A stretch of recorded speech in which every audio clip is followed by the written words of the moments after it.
ጻድቁ አቡነ ገብረ መንፈስ ቅዱስ በ13ኛው መቶ ክፍለ ዘመን ወደ ኢትዮጵያ የገቡ ግብፃዊ ቅዱስ ናቸው።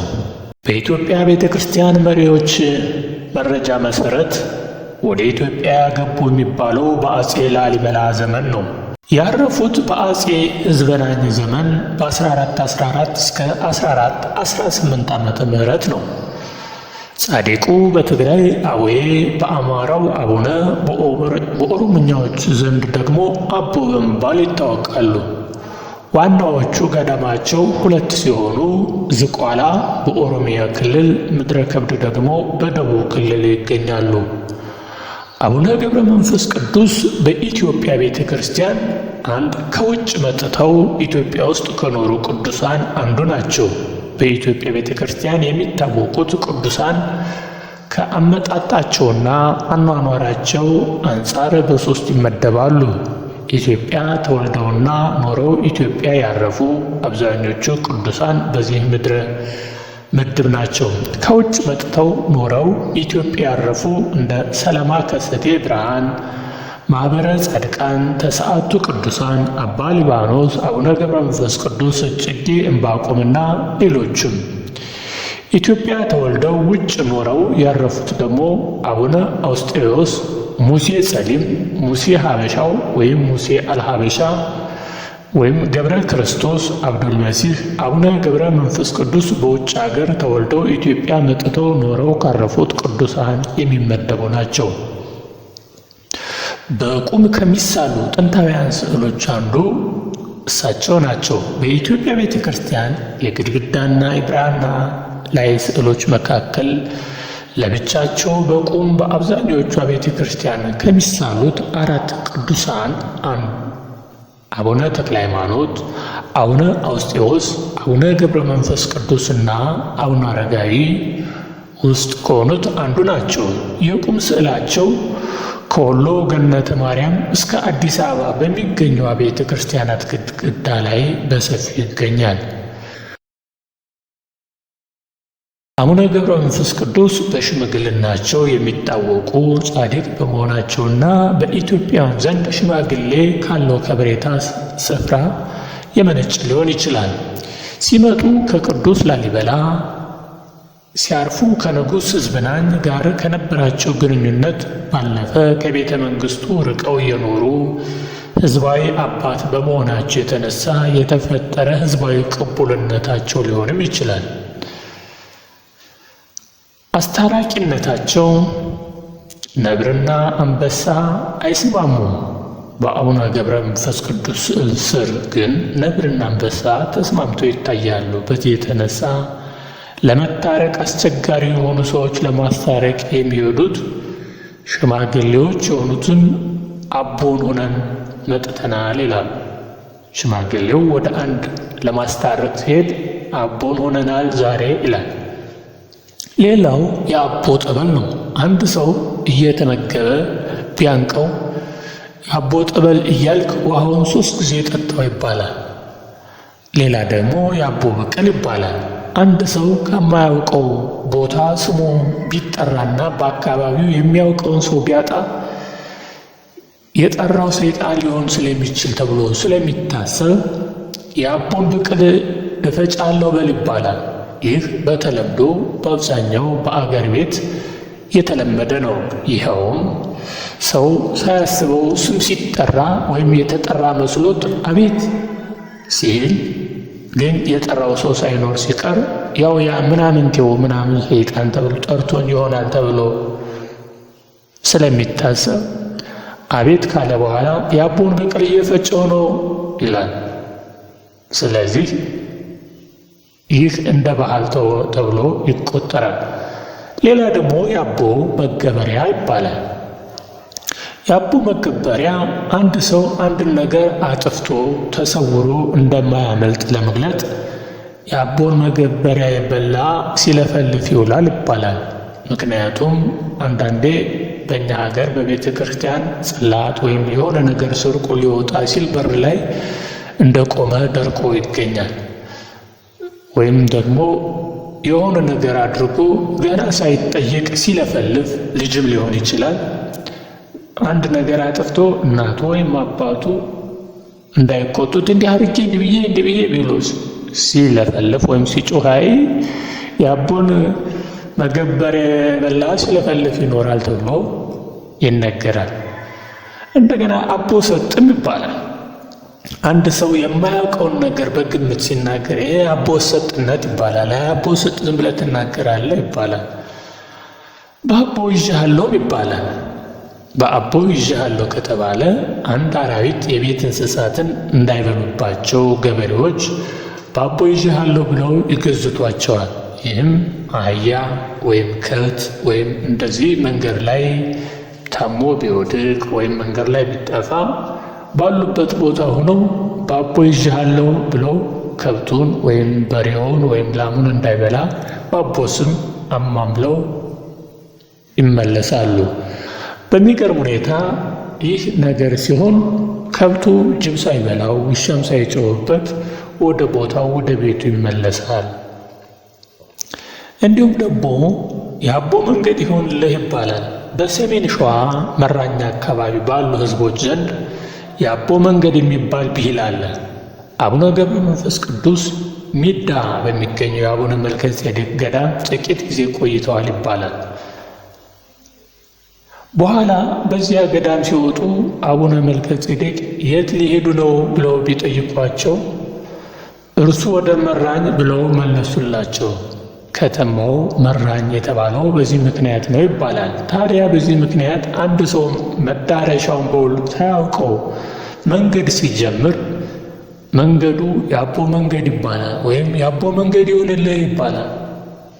ወደምትሄድበት በሰላም ያደርስህም እንደማለትም ይሆናል።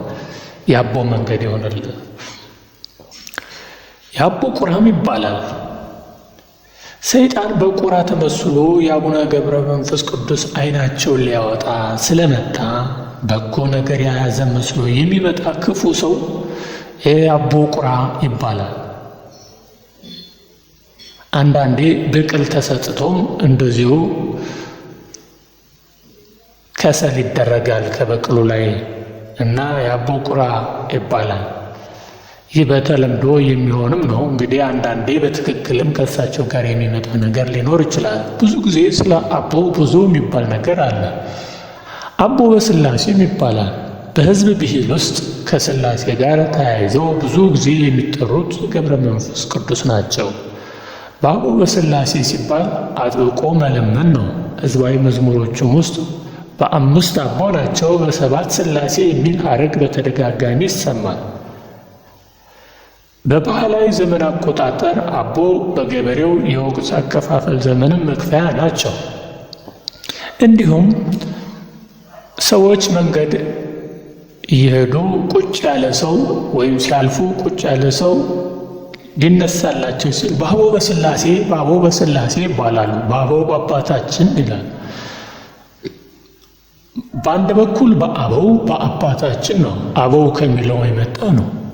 ደግሞ በሌላ በኩል ደግሞ አቦ እና ሥላሴ በአንድ ላይ በማጣመር በአቦ በሥላሴ ይባላል እና የተቀመጠውም ሰው ቶሎ ቁጭ ይላል። ለመቆም አስቦ የነበረው ሰዎቹ እስኪቀመጡ ሳይቆይ እሱ ቶሎ ይቀመጣል። በአቦ በሥላሴ በልጆቻችን ይባላል። እንግዲህ እሳቸው በብዙ ሁኔታ ከኢትዮጵያ ባህል ወግ ጋር የተጣመረ ነገር አላቸው። በገበሬው ዘመን ቆጠራ ክረምት የሚገባው በሐምሌ አቦ ዕለት ነው፣ የሚወጣው ደግሞ የጥቅምት አቦ ነው ተብሎ ይታሰባል። በዋናው የዘመን አቆጣጠር አንዳንዶቹ ሰኔ 22 ይላሉ፣ አንዳንዶቹ ሰኔ 25 ነው ይላሉ። ከዛ ወደ ጥቅምት መውጫው ደግሞ ወደ ጥቅምት ነው 25 ይላሉ። መስከረም የሚያደርጉት አሉ። በገበሬው በእርሻ ወቅት ግን ዋናው አቦ ከገቡ ሐምሌ ሥላሴ አቦ ከገቡ ዋናው ክረምት ገባ፣ ሐምሌ ጀግናው፣ ሐምሌ ወንዶ ይባላል። የሚወጣው ደግሞ ጥቅምት አቦ ተብሎ ይታሰባል። ከጥቅምት በኋላ ያለው ዝናብ አነስተኛ በመሆኑ የመከርም የሚደርስበት በልጉ የሚደርስበት በመሆኑ ነው። እንደገና በልግ ይገባል የሚባለው በየካቲት አቦ ስለሆነ ገበሬው የካቲት አቦን አይተህ ተሰደድ ይላል። እንግዲህ ስደት እንኳ ቢኖር በየካቲት አቦ ዝናብ ካልጣለ በልግ የለም ማለት ስለሆነ ሀገርህን ልቀቅ ነው እንደማለት ነው። የካቲት አቦን አይተህ ተሰደድ ሲባል የበልግ ዝናብ እንግዲህ በየካቲት አቦ የካቲት 5 ቀን በብዛት ከዛ ጊዜ ጀምሮ ይመጣል ተብሎ የሚታሰብ በመሆኑ ነው። ይህ በሁሉም አካባቢ አይደለም። ያውም የካቲት ወደ መጨረሻው ዋናው የአርባ ጾም የኃይለኛ ፀሐይ የሚሆንበት ቦታም ከፍተኛ ነው። ወደ አንዳንድ በኩል ወደ ሸዋ በኩል ደግሞ በበልግ ዝናብ የሚዘንብ ስለሆነ የበልግ ዝናብ ካልዘነበ እንግዲህ የካቲት አቦን አይተህ ተሰደድ ይላል። የአቦ ዝናብ በዛ አካባቢ ስለሚመጣ እንግዲህ እሳቸው በብዙ ነገር ከህብረተሰቡ ጋር የቀረበ ባህል፣ ወግ፣ ታሪክ አላቸው። አቡነ ገብረ መንፈስ ቅዱስ አቦ በገበሬው ዘንድ በወሩ መግቢያ የአቦ ቀን ነው። እንግዲህ ለነሱ የወሩ መግቢያ 5 ነው እንደማለት ነው። ቀጠሮ ሲይዝ አቦ በዋለ በዚህኛው ቀን ብሎ ነው። አቦ በዋለ በማግስቱ፣ አቦ በዋለ በሳምንቱ ይባላል። በአብዛኛው ገበሬ በአብዛኛው ሕዝብ እሁድ በዋለ ተብሎ እንደሚታሰበው ወይም መባቻ በዋለ በዚህኛው ቀን ተብሎ እንደሚታሰብ ወይም ጊዮርጊስ በዋለ በሚቀጥሎ ባለው እሁድ ተብሎ በአሁኑ ሰዓት በቤተ ክርስቲያን እንደሚሰበሰቡት በአብዛኛው ጊዜ አቦ በዋለ በሚቀጥለው ቀን ተብሎ ቀጠሮ ይያዛል። ለሽምግልናም ለምንም ይሁን ለእርሻም ለምንም ይሁን አቦ በዋለ በሚቀጥለው ቀን ተብሎ ቀጠሮ የሚያዝበት ቀን ነው።